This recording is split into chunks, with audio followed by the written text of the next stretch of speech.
بسم الله الرحمن الرحيم. السلام عليكم ورحمة الله وبركاته. الحمد لله رب العالمين، والعاقبة للمتقين،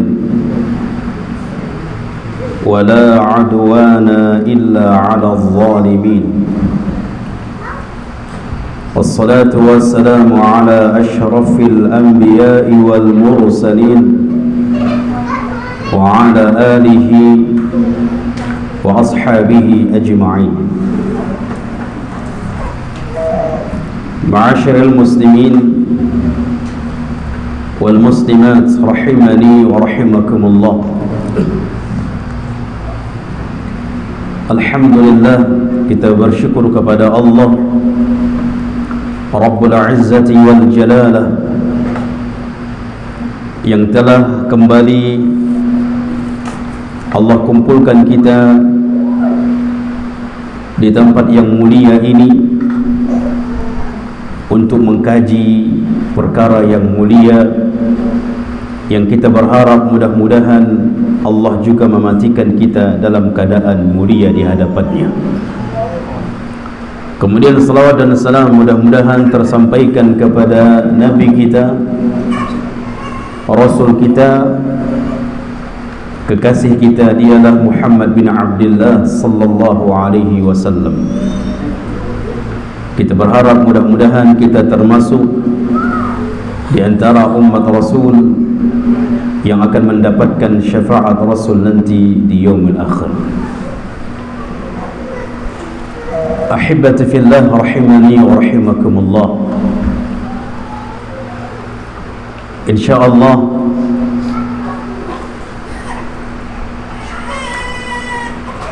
di masjid kita ini kita akan membahas kitab tafsir, pembahasan tentang tafsir yang kita mulai dari tafsir juz' amma yang kita ambil dari belakang. Surah yang paling belakang surah apa? Surah An-Nas. Karena banyak orang yang membaca ayat-ayat di dalam solat banyak dari belakang. Agar supaya kita faham apa yang kita baca, maka kita pelajari. Namun malam ini insyaAllah kita terlebih dahulu membahas surah Al-Fatihah, karena surah Al-Fatihah adalah surah yang merupakan rukun di dalam solat. Kita berharap pelajaran tafsir ini yang tujuannya adalah untuk mentadaburi, untuk memahami apa yang dimaksud dengan apa yang Allah katakan itu. Semakin seseorang faham apa yang dikatakan oleh Allah di dalam Al-Quran, karena Al-Quran kalam Allah.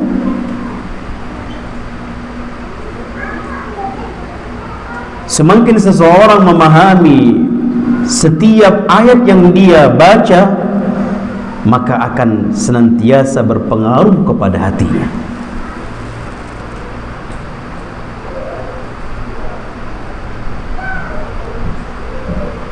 Maka hibati fillah, pertama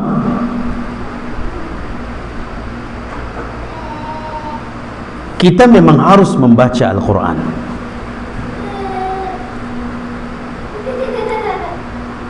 Bahkan jangan sampai luput dalam satu hari itu tidak membaca Al-Quran. Wallahi keberkahan hidup bersama Al-Quran. Jangan sampai luput jemaah.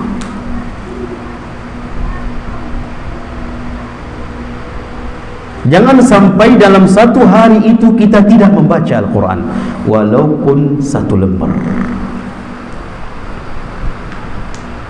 Hidupkan Al-Quran. Kita pelajari Al-Quran. Wallahi keberkahan hidup akan kita dapatkan. Ketenangan hidup, ketenangan jiwa.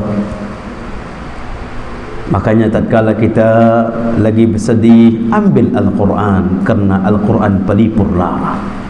Ambil Al-Quran, baca Al-Quran. Dan Al-Quran yang kita baca lebih bermanfaat pada jiwa kita, pada hati kita, kalau yang kita baca kita faham.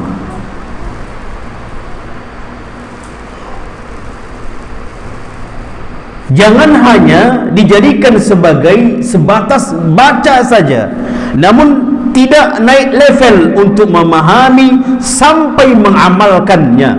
Apalagi tujuan Al-Quran untuk diamalkan. Tujuan Al-Quran untuk diamalkan, sebagaimana dikatakan oleh seorang ulama, Fudail bin Iyad, tabi'ut tabi'in. Beliau mengatakan, innama unzila al-Quran liyu'mala bih.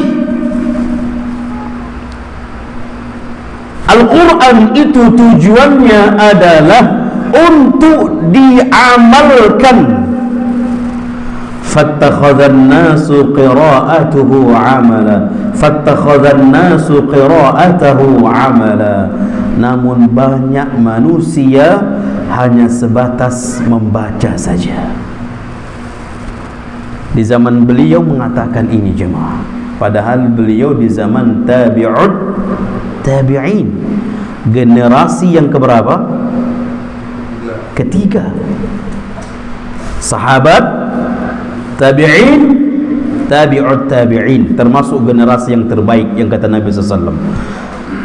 Beliau di zaman yang generasi terbaik mengatakan, fattakhadhan nasu qira'atahu 'amala. Namun disayangkan manusia hanya mencukupkan membaca saja. Itu di zaman beliau. Bagaimana di zaman kita? Di zaman kita sekarang, subhanallah, banyak lebih memfokuskan membaca, belajar membaca, mulai dari sanad-sanadnya. Naam, itu perlu dan pelajarinya. Namun jangan fokuskan ke situ saja tanpa memahami bagaimana untuk mengamalkan Al-Quran, sedangkan dia tidak faham. Bagaimana caranya kita mengamalkan Al-Quran kalau tidak kita memahami, kalau tidak membaca tafsirnya, tidak membaca apa yang dimaksud di dalam Al-Quran itu. Namun terkadang kita zaman ini disibukkan dengan qiraah. Sampai terkadang subhanallah, ada orang membaca Al-Quran disawer lagi. Subhanallah, pemandangan yang sangat dan luar biasa. Harusnya ketika ada orang membaca Al-Quran, kita diam, kita renungkan, kita tadaburi, wallahi hati akan menggetar. Hati akan menggetar. Terlebih kalau yang dia baca faham dia.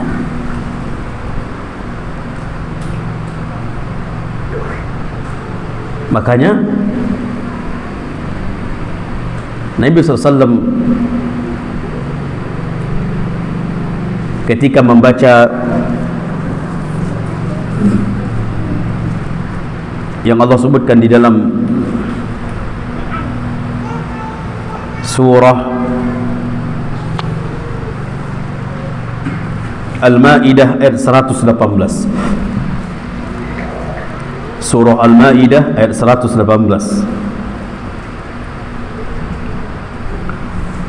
In tu'adzibuhum fa innahum 'ibaduk wa in taghfir lahum fa innaka antal azizul hakim. Jika engkau mengazab mereka ya Rabbi, sesungguhnya mereka adalah hamba-hambamu. Dan jika engkau mengampuni mereka ya Rabbi, sesungguhnya engkau adalah maha bijaksana dan maha hakim, maha perkasa dan maha bijaksana. Nabi membaca ayat ini sampai Nabi mengulang-ulang ayat ini di dalam solatnya sampai mendekati subuh. Satu ayat. Sambil meneteskan air mata, Umar ibn Khattab ketika membaca ucapan dari disebutkan dalam surah Yusuf, innama basri wa huzni ila Allah, innama basri wa huzni ila Allah, innama ashku, ada kekurangannya,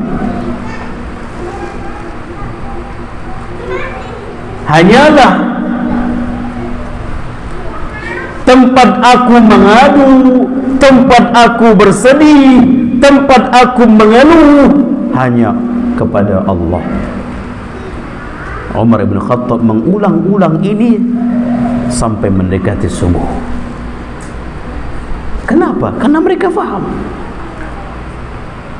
Mereka faham apa yang mereka baca. Sehingga itulah yang membuat hati mereka terpengaruh.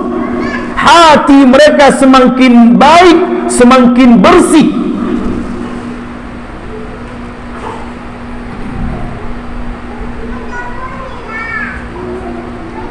Maka yang disebutkan oleh Al-Imam Ibn Qayyim,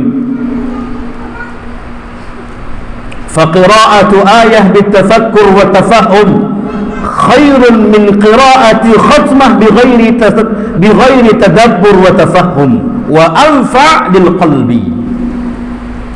Al-Imam Ibn Qayyim mengatakan, membaca Al-Quran satu ayat dengan tafakkur, dengan tadabbur, dengan memahami tafsirnya, memahami maknanya, khairun, itu lebih baik satu ayat. Namun dia membacanya dengan tadabbur, dia membacanya dengan makna, mempelajari, memahaminya, khairun, itu lebih baik min qira'ati khatmah bighairi tadabbur wa tafahum, daripada membaca khatam Quran tanpa tadabbur, tanpa tafahum. Lebih baik membaca satu ayat dengan tadabbur daripada khatam Quran tanpa tadabbur dan tafakkur.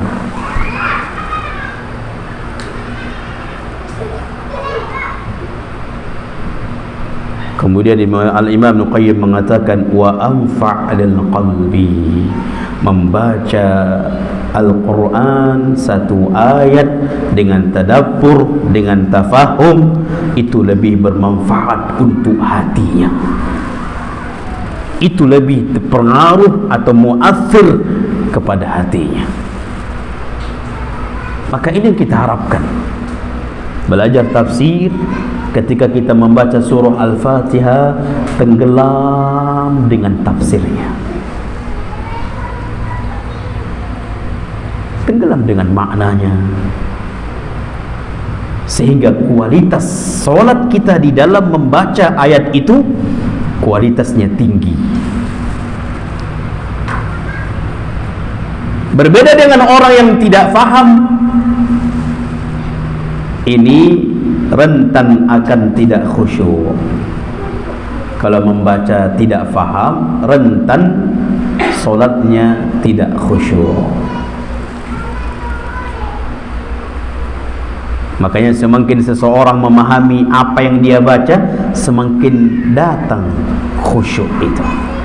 Semakin jelas lagi, semakin dia faham dalam lagi tafsirnya, setiap ayat yang dia baca, semakin kuat khusyuknya.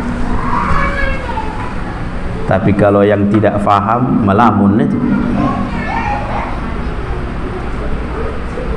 Makanya para imam-imam kita itu subhanallah, ketika kita dengar mereka membaca sampai meneteskan air mata, kita juga makmum meneteskan air mata. Cuman imam kita yang di Masjid Haram, di Masjid Nabawi, di masjid lain, mereka membaca Al-Quran tenggelam dengan tafsirnya sehingga mereka menangis meneteskan air mata, faham maknanya. Sedangkan kita di belakang menangis, kenapa? Karena tak faham tadi. Datang lagi, antum kenapa menangis di belakang? Anak tengok tetangga anak samping kiri menangis, so kenapa menangis, kata pula. Akhirnya dia menangis juga. Rupanya menangis karena ikut-ikutan. Yang satu kena menangis tak faham artinya. Itu lebih paham, itu lebih paten lagi. Dia menangis menyesal karena tak faham. Ya Allah, kalau seandainya faham aku maksudnya itu, itu lebih paham lagi, lebih paten lagi daripada menangis ikut-ikutan. Subhanallah. Sampai ada imam ketika membaca surah At-Talaq. Surah At-Talaq berbicara tentang tolak, cerai, menangis. Kok bisa berbicara tentang tolak, cerai? Apa yang dia buat dia menangis?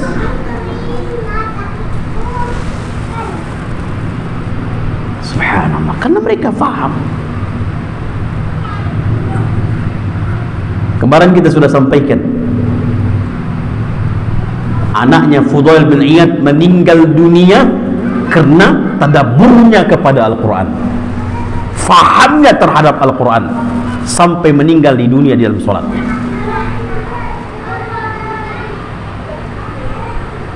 Wallahi jemaah, ini subhanallah. Setelah kita memahaminya, maka kita akan mengamalkannya.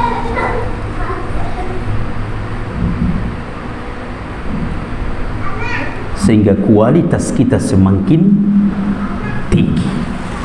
Kualitas bacaan kita, kualitas perenungan pada tadabburan, kualitas pemahaman terhadap Al-Quran. Wallahi wallahi.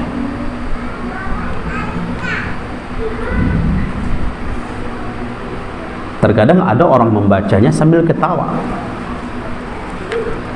padahal yang dia baca ayat yang bercerita tentang azab,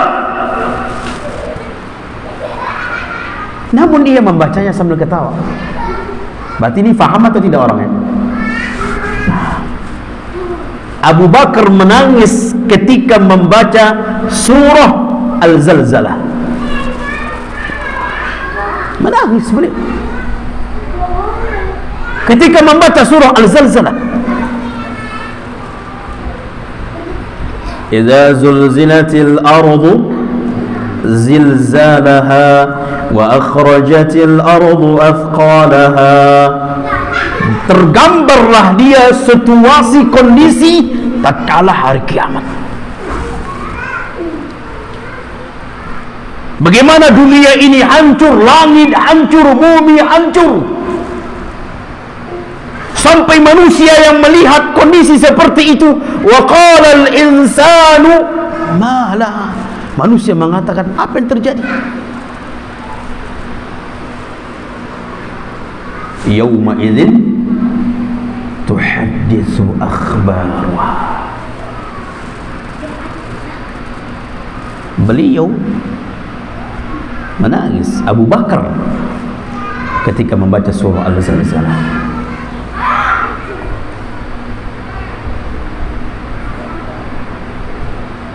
Maka hibati fillah, kita sama-sama belajar insyaallah agar kita faham apa yang diinginkan oleh Allah di dalam perkataannya, agar hati kita semakin lembut, agar hidup kita semakin berkah, semakin tenang.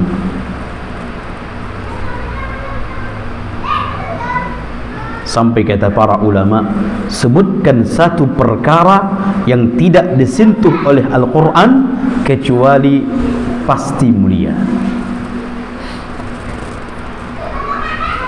Sebutkan satu perkara yang disentuh, yang tidak disentuh oleh Al-Quran kecuali mulia.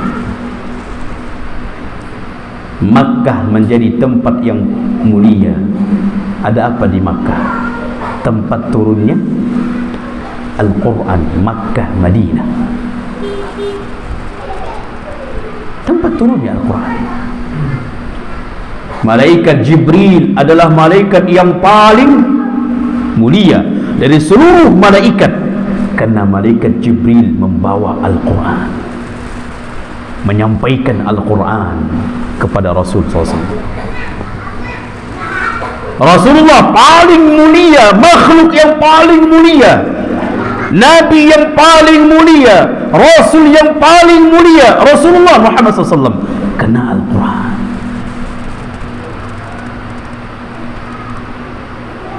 Demikian juga hati-hati kita.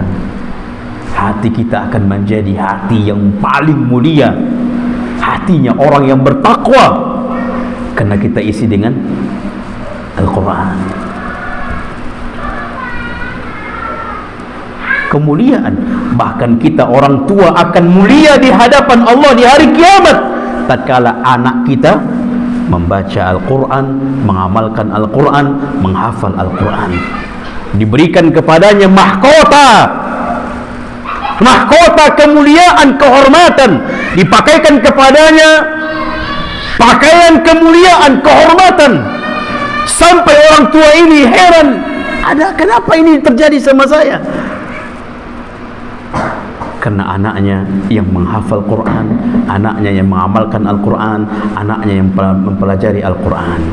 Kemuliaan didapatkan orang tua karena anak berkecimpung dengan Al-Quran.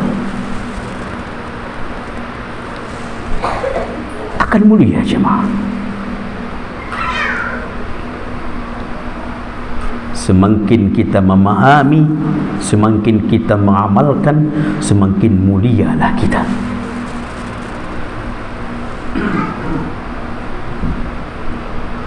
Baik, ahibati fillah rahimani wa rahimakumullah. Allah Subhanahu wa ta'ala mengatakan,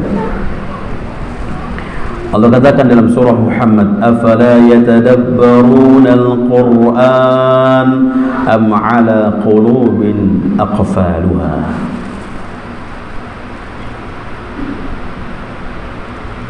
Kenapa mereka tidak mentadaburi Al-Quran? Kenapa mereka tidak berusaha memahami Al-Quran? Am ala qulubihim,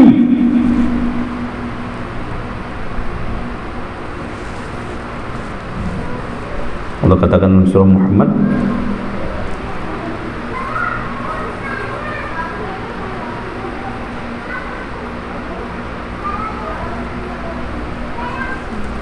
afala yatadabbaruna al-Quran am ala qulubin aqfaluha. Kenapa mereka tidak mau memahami Al-Quran? Kenapa mereka tidak mau mempelajari Al-Quran? Kenapa mereka tidak mau mentadaburi Al-Quran? Am ala qulubin aqfaluha, atau memang sudah hati mereka itu tertutup?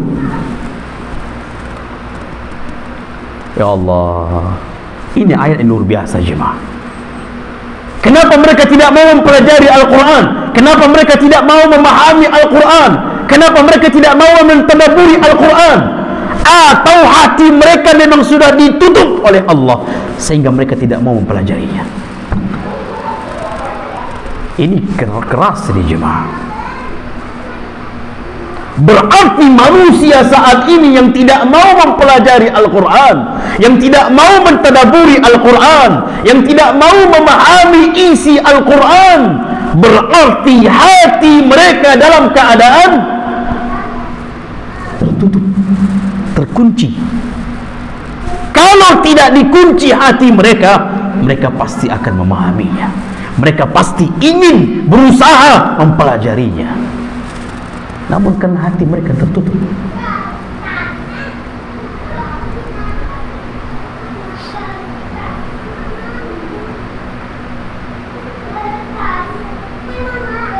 Wallahi jemaah, kehancuran umat kita ini kena jauh dari Al-Quran.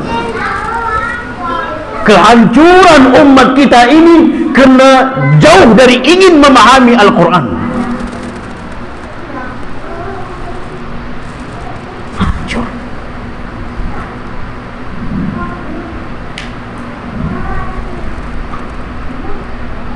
Padahal Allah sudah mengatakan, afala yatadabbaruna al-Quran am ala qulubin aqfalha. Apa yang menyebabkan mereka tidak mau mentadaburi Al-Quran? Kenapa mereka tidak mau memahami Al-Quran? Tidak mau berkeinginan atau berusaha untuk lebih memahami lagi Al-Quran? Am ala qulubin aqfalha.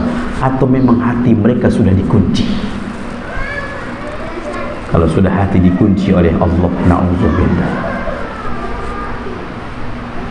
iman tidak akan masuk ke dalamnya. Kalau sudah hati dikunci, cahaya iman, cahaya Islam tak akan masuk ke dalamnya. Yang hanya bersarang di dalamnya adalah penyakit-penyakit. Na'udzubillah. Itu penyebabnya karena tidak memahami. Allah jemaah, sangat dekat akan kebersihan diri, kebersihan hati ketika kita memahami Al-Quran. Kalau sudah kita memahami jemaah, membacanya pun senantiasa kita rindu. Makanya di antara sahabat Nabi mengatakan, kalau benar-benar hati seseorang itu bersih, dia akan rindu dengan Al-Quran. Ahibati fillah, kalau kita ingin tahu hati kita, kalau kita ingin tahu kondisi hati kita apakah bersih atau tidak, lihat, tanya hati kita, rasakan hati kita, apakah kita merindukan Al-Quran atau tidak. Dan kerinduan di dalam membaca Al-Quran jika seseorang lebih memahaminya. Ketika dia membaca surah ayat per ayat, dia fahami, dia nikmati, dia renungkan, dia dalami, tenggelam di dalam membacanya, semakin rindu dengan Al-Quran, semakin rindu.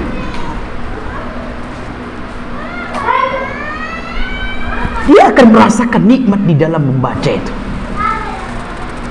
Dia akan merasakan begitu nikmatnya di dalam membaca itu. Makanya di antara sahabat ketika sholat membaca Al-Quran, panah menusuk dadanya, tak terasa jemaah. Sedangkan dia lagi seribab, dia lagi sedang menjaga perbatasan. Ketika di dalam sholat, dia baca ayat-ayat Al-Quran, tenggelam dengan bacaannya, tenggelam dengan tafsirnya, tenggelam dengan pemahamannya, sampai anak panah menusuk dadanya, tak terasa. Masuk anak panah yang kedua, tak terasa. Sampai dia selesaikan, kemudian dia bangunkan, dia gerakkan kawannya, lalu dia meninggal dunia.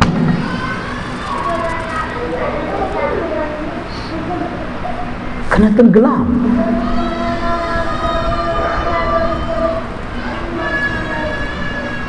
Itulah harapan kita di dalam mengkaji tafsir. Itu yang kita harapkan di dalam mempelajari tafsir.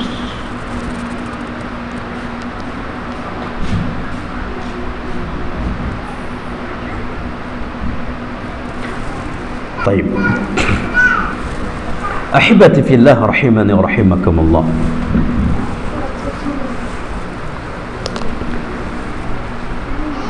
Yang pertama kita bahas adalah surah Al-Fatihah. Ingat jemaah, berbicara tentang tafsir harus mengambil referensi. Tidak boleh membaca atau mentafsirkan ayat namun dari otak kita sendiri. Gak boleh. Karena banyak kaum muslimin melakukan ini. Dia baca ayat lalu dia tafsirkan, dia pahami sesuka hatinya dari otaknya sendiri. Kata para ulama, haram hukumnya mentafsirkan ayat, memahami ayat bukan dari referensi, bukan dari kalangan sahabat, mengambil dari kalangan sahabat. Qala Mujahid, qala Ibnu Abbas, qala Abu Bakar, qala Umar. Harus begitu tafsir. Kalau seandainya memahami sendiri, na'udzubillah, karena sebagian kaum muslimin terjatuh seperti ini. Dia katakan ketika dia mentafsirkan idza zulzilatil ardu zilzalaha, ketika bumi digoncangkan, dia katakan ini sumur bor. Sumur bor.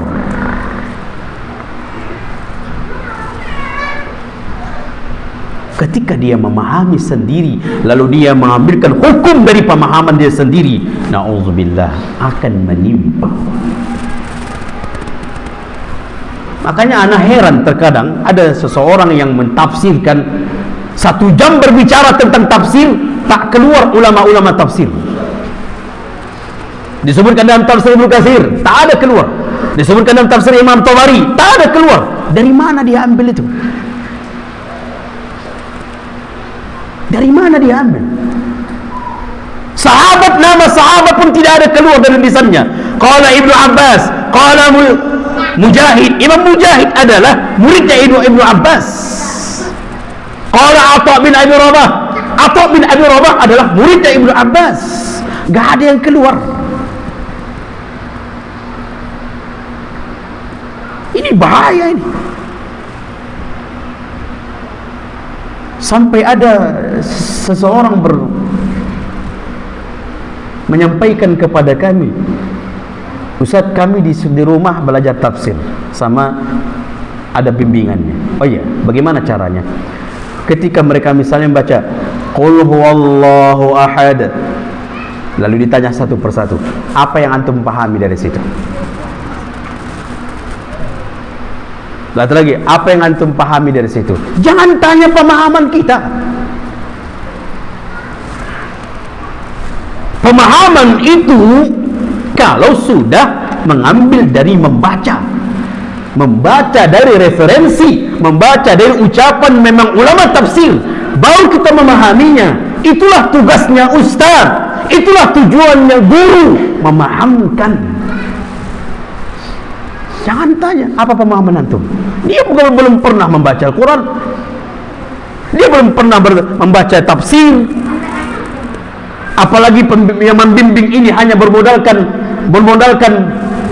terjemahan. Kaifa ustaz bermodalkan terjemahan? Ini bahaya. Dia bagaimana dia akan merasakan langsung kerujuknya dengan berbahasa Arab, sehingga akan menyimpang. Ini bahaya. Bermodalkan terjemahan. Subhanallah. Gak boleh jemaah. Apa pendapat antum tentang ayat ini? Apa pendapat antum tentang ayat ini? Apalagi terkadang ada ayat mutasyabih, ada ayat muhkam, ada ayat mutasyabih, ada ayat mansukh. Subhanallah. Ditanya apa pemahaman antum? Padahal dari dasar tidak belajar, usul tafsir tidak belajar, tafsir tidak belajar. Ditanya pemahaman antum tentang ayat ini. Menurut pendapat saya, subhanallah, terjadilah menurut pendapat saya. Apa yang terjadi menurut pendapat saya? Al-Quran tidak boleh.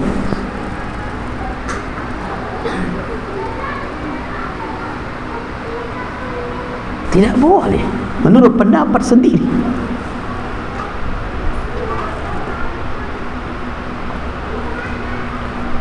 maka kita akan mempelajari tafsir ini, akan kita kembalikan sanadnya. Makanya jemaah, ilmu Islam bersilsilah, ilmu Islam berantai sampai kepada Nabi.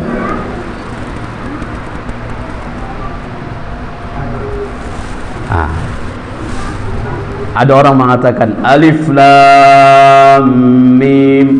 Alif, ini orang beriman. Lam, orang munafik. Mim, orang kafir. Siapa yang berbicara itu? Ulama tafsir mana yang berbicara itu? Berarti ini dari kantong otak sendiri.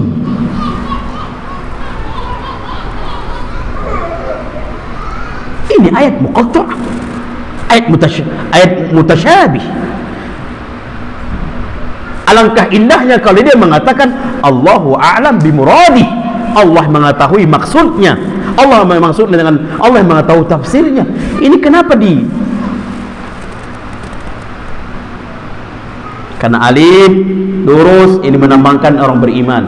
Lam lurus awalnya kemudian bengkok di akhirnya, ini munafik. Ini mim dari awal sudah na'udzubillah. Dari mana rujukan tafsir seperti ini? Sudah ada masuk azan Isya ya? Belum lagi masuk kita ke surah Al-Fatihah ini. Nah jemaah, makanya anak termasuk suka sekali tafsir ini karena subhanallah kaya dengan ilmu. Seorang ulama mentafsirkan surah Al-Ikhlas, Qul huwallahu ahad, satu ayat 20 tahun lamanya. Kita mau surah berapa tahun yang kita habiskan ini?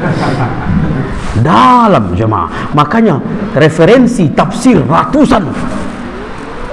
Imam Syafi'i punya tafsir, Imam Ahmad punya tafsir ratusan, klasik ratusan.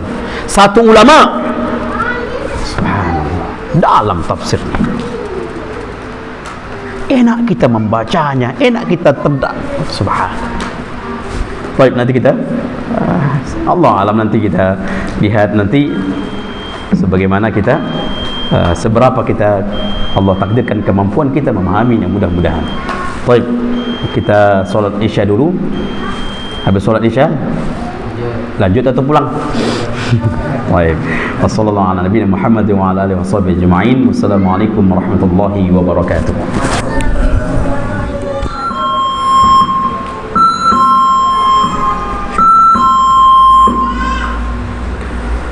Bismillahirrahmanirrahim. Alhamdulillahi rabbil alamin. Wassalatu wassalamu ala asyrafil anbiya'i wal mursalin wa ala alihi wa ashabihi ajma'in.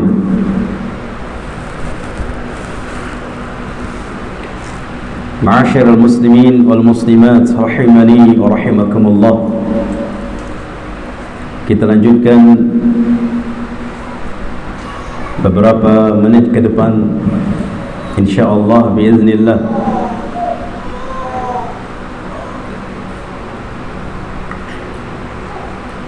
Kita mulai kajian tafsir kita ini dengan membahas surah Al-Fatihah. Surah Al-Fatihah. Surah Al-Fatihah adalah surah yang paling agung dari seluruh surah yang ada di dalam Al-Quran.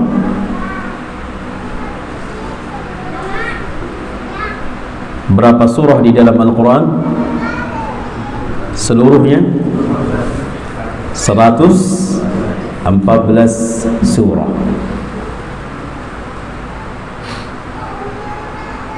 Surah yang pertama adalah Al-Fatihah, dan penutup surah An-Nas.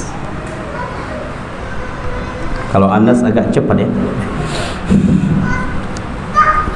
Penutup surah An-Nas.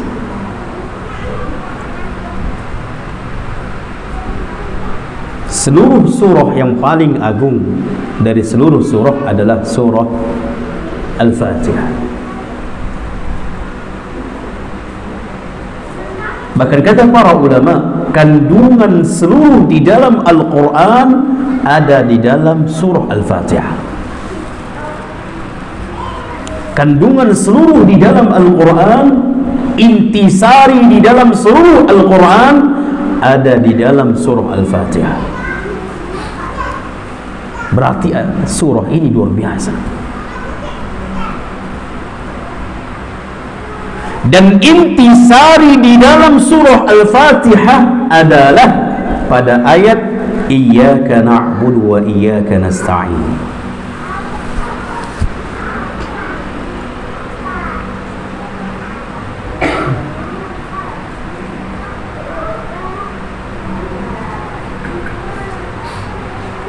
Dan ayat yang paling mulia, paling agung adalah ayatul kursi.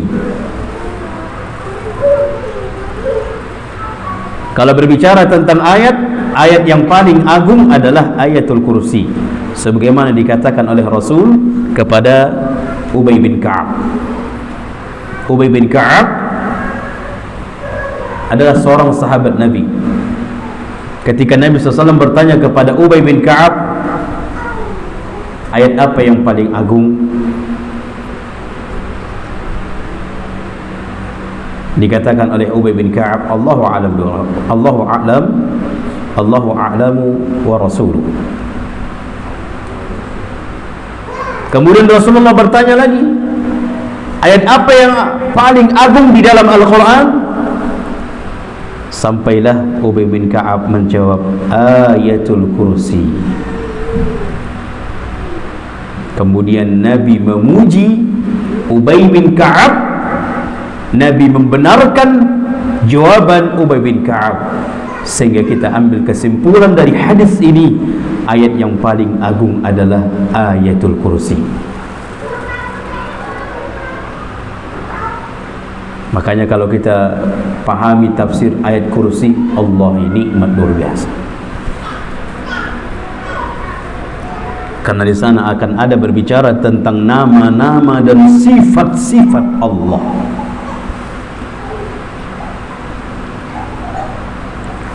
Sedangkan berbicara tentang surah,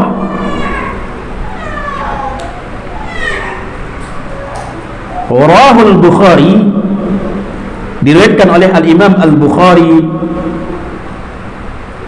dan selain dari Imam Bukhari juga meriwayatkan hadis ini an Sa'id ibn al-Mu'alla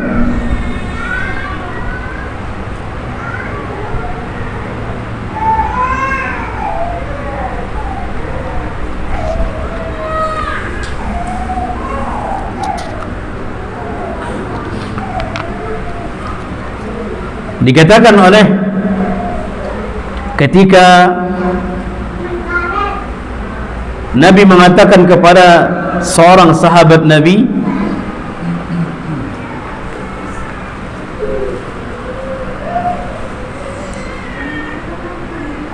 aku akan mengajarkan kepadamu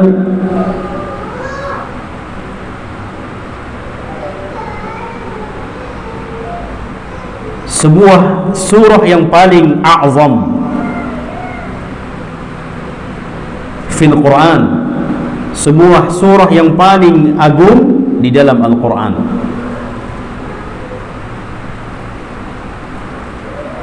Kemudian Nabi mengajarkan surah Al-Fatihah.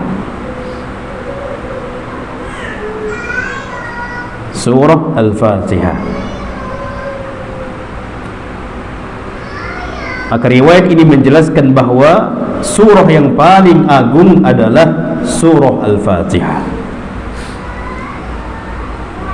Namun terkadang kita tidak merasakan keagungannya. Baik.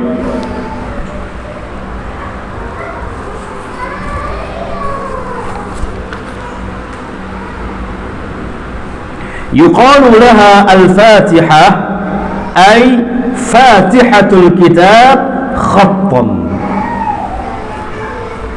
Kenapa dikatakan surah Al-Fatihah ini adalah dengan surah Al-Fatihah? Kenapa dikatakan surah Al-Fatihah? Karena Fatihatul Kitab khattan. Karena Fatihah itu artinya pembuka. Pembuka di dalam Al-Quran secara tulisan.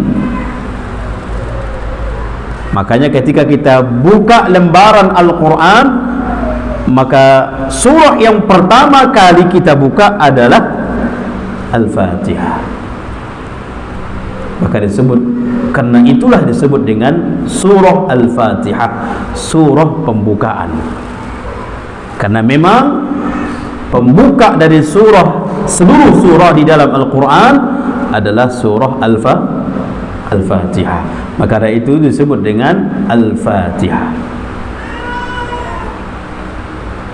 Ay Fatihatul Kitab khattan. Karena dia adalah pembuka Al-Quran secara tulisan.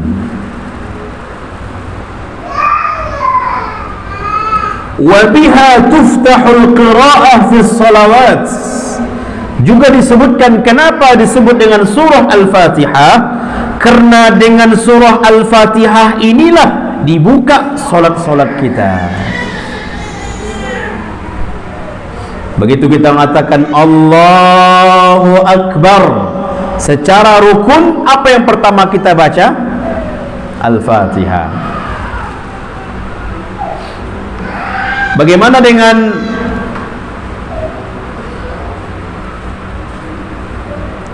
bacaan sebelum Al-Fatihah iftitah? Bagaimana dengan bacaan doa iftitah? Sebagian ulama mengatakan itu sunnah. Sedangkan Al-Fatihah, surah Al-Fatihah adalah rukun. Maka dari itu dikatakan surah Al-Fatihah karena wabiha tuftahul qira'ah fi salawat. Karena bacaan-bacaan di dalam salat dimulai dari surah Al-Fatihah. Karena bacaan-bacaan di dalam salat dimulai dari surah Al-Fatihah, maka dari itu disebut dengan surah surah pembukaan di dalam salat. Bacaan pembukaan di dalam salat. Begitu kita katakan Allahu Akbar, langsung membaca Al-Fatihah. Boleh? Boleh. Karena doa iftitah sebagian mengatakan itu hanya sunnah. Kalaupun tidak dibaca tidak masalah.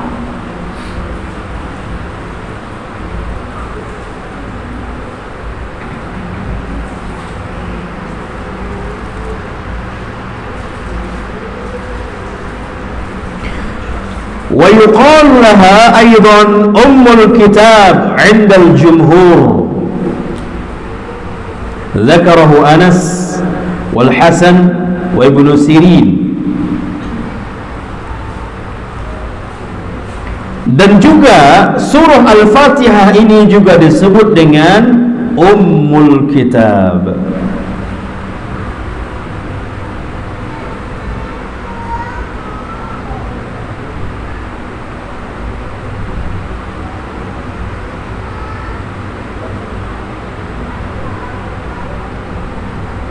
Ummul Kitab. Apa arti ummu? Indu Al-Quran.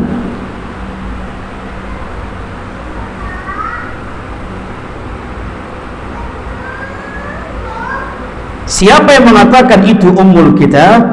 Disebutkan dalam hadis Al-Bukhari.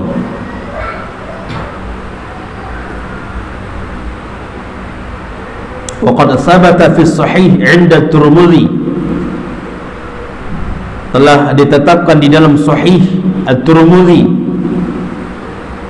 wa sahhahahu, dan juga hadis ini disahihkan oleh Al-Imam At-Tirmidzi an Abi Hurairah, dari Abu Hurairah, qala Rasulullah sallallahu alaihi wasallam, telah bersabda Rasulullah sallallahu alaihi wasallam, alhamdulillahi rabbil alamin, ummul Quran wa ummul kitab.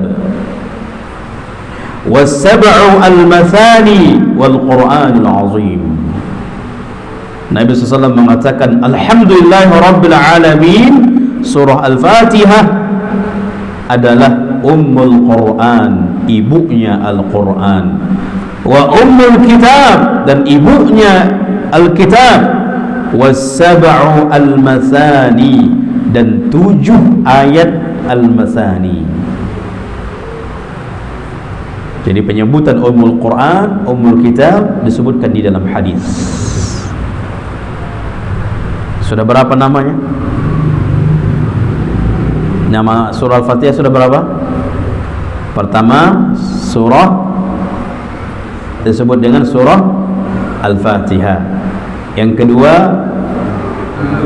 disebut dengan surah Al-Fatihah, juga disebut dengan ummul kitab, juga disebut dengan ummul Quran, juga disebut dengan was-sab'u al-mathani. As-sab'u 7, memang 7 ayat kan? Benar enggak 7 ayat?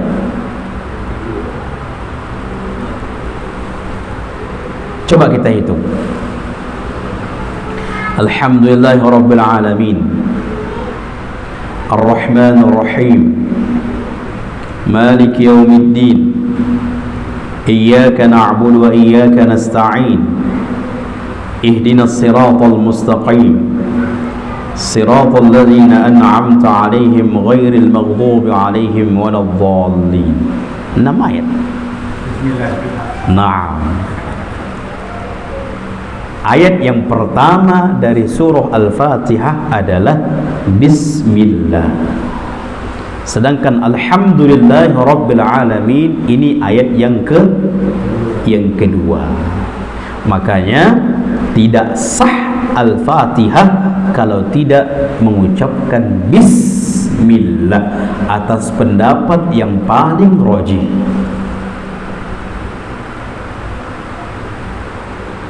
Tak sah Bismillah, tak sah Al-Fatihah kalau tidak membaca Bismillah. Karena ayat yang pertama dalam surah Al-Fatihah adalah Bismillah. Walaupun terjadi khilaf di kalangan para ulama.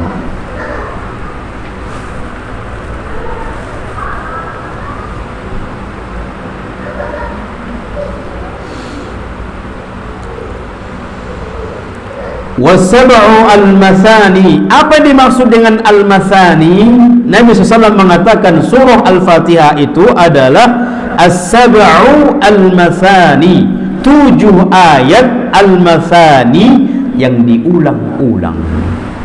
Al-mathani artinya yang diulang-ulang, karena memang di dalam solat surah Al-Fatihah itu kita ulang-ulang.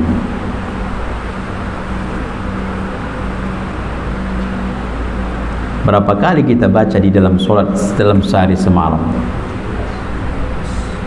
Minimal 17. Belum lagi kalau dia solat tahajudnya, belum lagi dia baca kalau dia solat duhanya, belum lagi solat sunnah nawafilnya, qabliyah, ba'diyahnya. Berapa kali terulang-ulang? Hah? 50. Udah Bapak itu?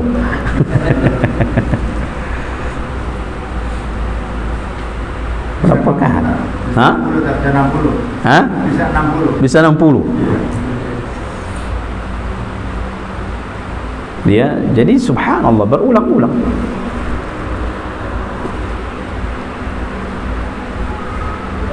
Padahal Al-Fatihah itu induknya intisari Al-Quran. Alangkah ruginya kita kalau membaca Al-Fatihah berulang-ulang namun kita tidak memahaminya. Rugi kita. Sehingga kita tidak merasakan nikmat, padahal itu adalah surah yang paling agung.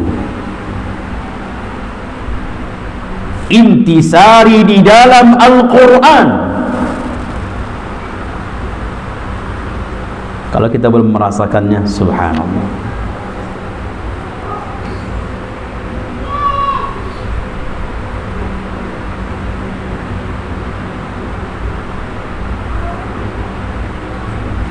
Baik. Jadi kalau ditanya ayat apa yang paling agung, jawabannya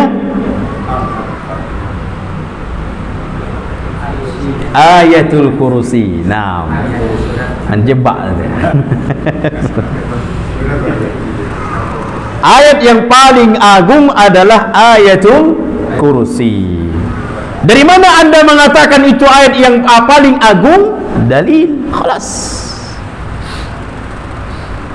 Karena Nabi yang mengatakan kepada Ubay bin Ka'ab, maukah ku ajarkan kepadamu apakah wahai Ubay, apakah ayat yang paling agung? Sampai 3 kali, lalu dijawab oleh Ubay bin Ka'ab, Ayatul Kursi. Lalu jawaban Ubay bin Ka'ab disetujui oleh Rasul. Ini menunjukkan ayat yang paling agung dari seluruh Al-Quran adalah ayat Kursi, karena Nabi yang mengatakannya. Demikian juga surah yang paling agung adalah surah Al-Fatihah kalau berbicara dengan surah, karena Nabi yang mengajarkan itu kepada sahabat.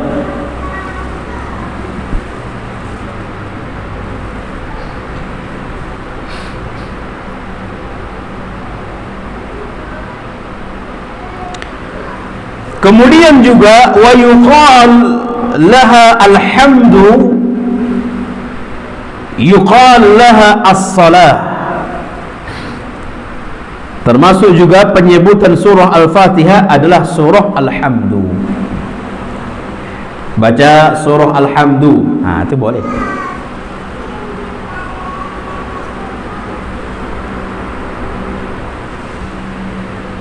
Baca surah As-Sab'u Al-Masani, itu dia. Tapi terkadang kalau disuruh baca Pak surah As-Sab'u Al-Masani, apa itu ya? Surah baru kayak itu Ustaz katanya.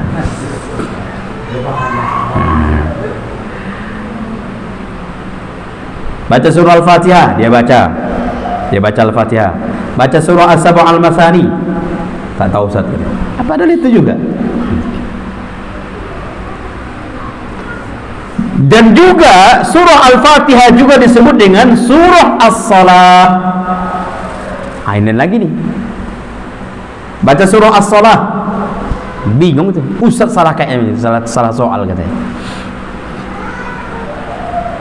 Jadi surah Al-Fatihah juga disebut dengan surah As-Salah.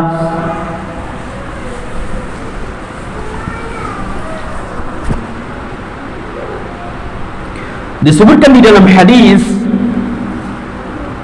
akhrajahu al-Bukhari wa Muslim. Hadis ini dikeluarkan, diriwayatkan oleh Al-Imam Al-Bukhari dan Imam Muslim.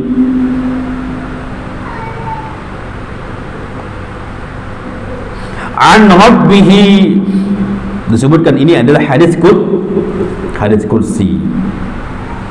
Allah Subhanahu wa taala mengatakan, berarti ini hadis kursi. Qasamtus salah baini wa baina abdi nisfain. Aku membagi salat antara aku dan antara hambaku 2 bagian. Fa idza qala al-'abdu alhamdulillahi rabbil alamin, qala Allah hamidani 'abdi.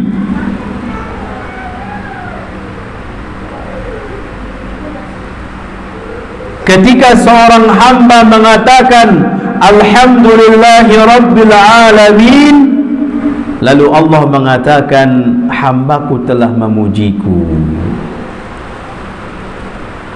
Di sini ketika Allah mengatakan qasamtus salah, aku membagi salat, lalu di dalam riwayat ini fa idza qala al-'abdu alhamdulillahi rabbil alamin, apabila seorang hamba membaca alhamdulillahi rabbil alamin, qala Allah, lalu Allah menjawab, Allah mengatakan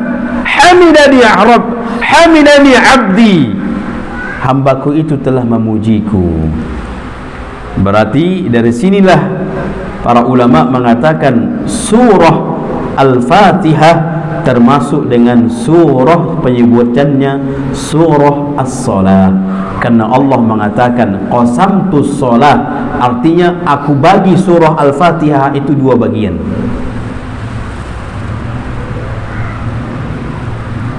Jadi yang dimaksud dengan as-shalah di sini, qasamtus shalah, dimaksud dengan as-shalah di sini adalah surah Al-Fatihah. Ketika seorang hamba mengatakan alhamdulillahi rabbil alamin, Allah jawab, hambaku telah memujiku.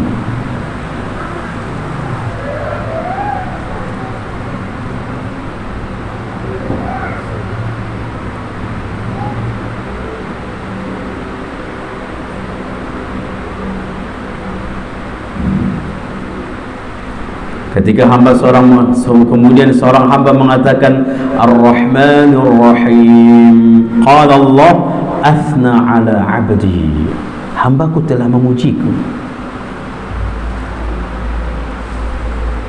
Ketika seorang hamba mengatakan Maliki yaumiddin, qala Allah majjadani abdi, hambaku telah mengagungkanku.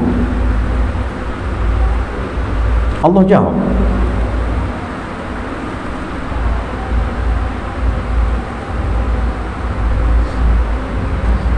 Tatkala seorang hamba mengatakan iyyaka na'budu wa iyyaka nasta'in,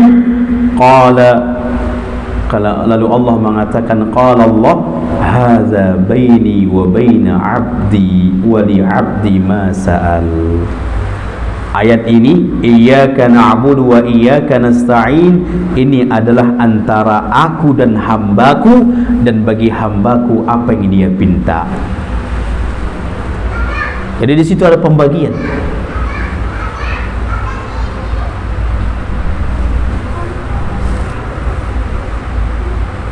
Jadi bagaimana kalau Ustaz kalau membacanya diteruskan? Alhamdulillahi rabbil alamin arrahmanir rahim maliki yaumiddin. Kapan Allah jawab itu, Ustaz? Inilah kalau main akal.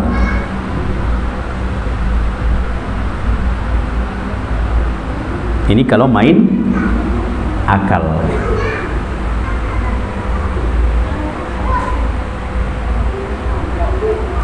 Kalau kita disebutkan dalam hadis ini bahwasanya setiap hamba tatkala mengatakan alhamdulillahi rabbil alamin, kemudian Allah mengatakan hambaku telah memujiku.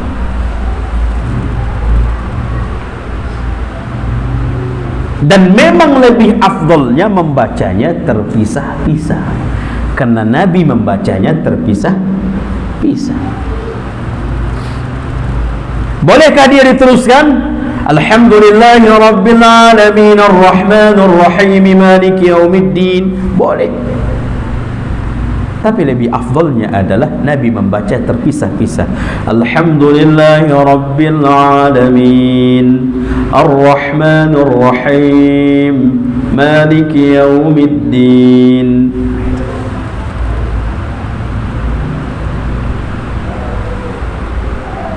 Bagaimana kalau satu napas, Ustaz? Itu repot. Waktu mah tarik, ini pun tarik. Begitu ditarik tak keluar. Innalillah.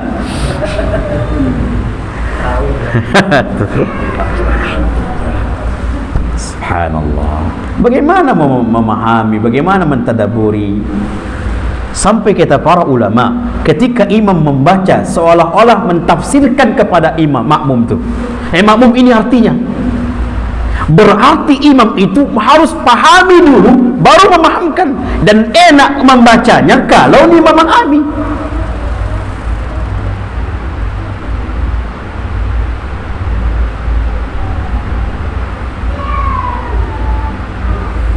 Ini subhanallah. Alhamdulillah rabbil alamin arrahmanir rahim. Subhanallah. Itu nanti akan muncul itu. Kapan itu? Setahun sekali lah tarawih. Mana yang lebih cepat imam itu lebih laku, lebih padat jadwalnya.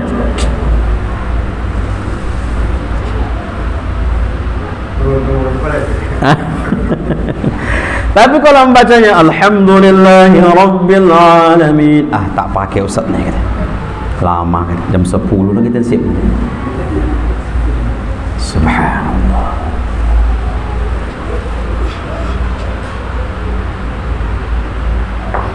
Makanya ketika selesai dari solat itu, kita tidak merasakan apa-apa. Kenapa? Karena bacaannya seperti itu. Kita tidak merasakan apa-apa. Padahal seharusnya tatkala kita selesai dari solat, kita merasakan puas luar biasa.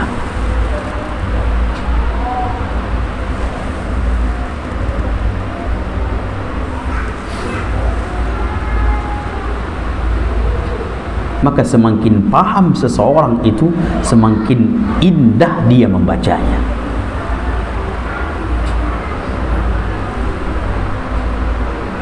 Apalagi dia memahami tatkala dia membaca Alhamdulillahi Rabbil Alamin, dia memahami Allah menjawabnya. Allah menjawabnya. Hambaku telah memujiku. Subhanallah. Baik, jadi termasuk penamaan surah Al-Fatihah adalah surah As-Salah. Karena di sini Allah mengatakan dalam hadits kursi, qasamtus salah baini wa baina 'abdi nisfain. Aku membagi salat antara aku dengan hambaku dua bagian, dua pembagian. Fa'idha qala al-'abdu alhamdulillahi rabbil alamin, di sini disebutkan alhamdulillahi rabbil alamin, berarti itu adalah surah Al-Fatihah. Berarti maksud dari qasamtus shalah, maksud dari salat di sini adalah aku membagi surah Al-Fatihah.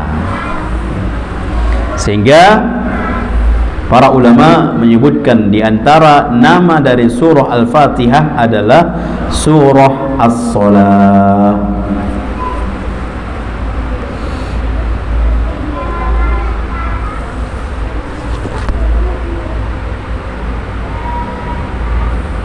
Paham ini jemaah?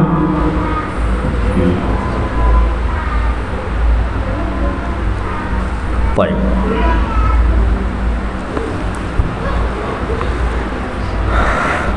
Kita cukupkan sampai situ dulu ya.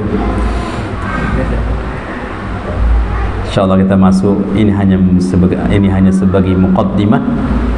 InsyaAllah besok akan datang, pertemuan akan datang, kita langsung masuk kepada surah yang ayat yang pertama. Bismillah insyaallah.